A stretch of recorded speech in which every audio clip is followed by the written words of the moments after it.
Article 4. Whether goodness has the aspect of a final cause? Objection 1. It seems that goodness has not the aspect of a final cause, but rather of the other causes. For as Dionysius says, goodness is praised as beauty. But beauty has the aspect of a formal cause. Therefore, goodness has the aspect of a formal cause. Objection 2. Further, goodness is self-diffusive. For Dionysius says that goodness is that whereby all things subsist, and are. But to be self-giving implies the aspect of an efficient cause. Therefore, goodness has the aspect of an efficient cause. Objection 3.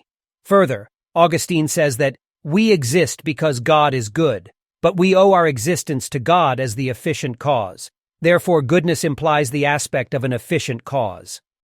On the contrary, the philosopher says that is to be considered as the end and the good of other things, for the sake of which something is. Therefore, goodness has the aspect of a final cause. I answer that, since goodness is that which all things desire, and since this has the aspect of an end, it is clear that goodness implies the aspect of an end. Nevertheless, the idea of goodness presupposes the idea of an efficient cause, and also of a formal cause. For we see that what is first in causing is last in the thing caused.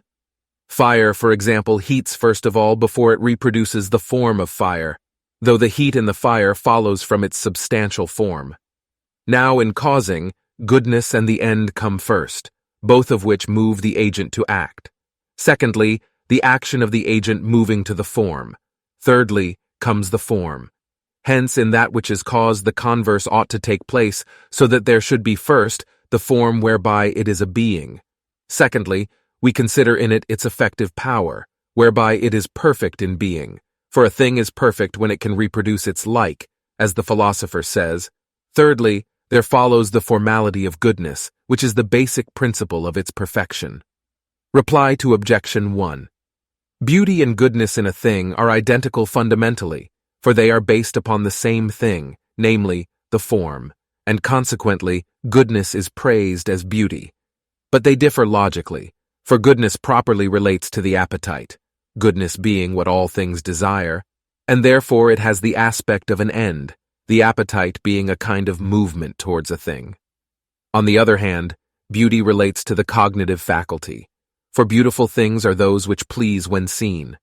Hence, beauty consists in due proportion, for the senses delight in things duly proportioned, as in what is after their own kind, because even sense is a sort of reason, just as is every cognitive faculty.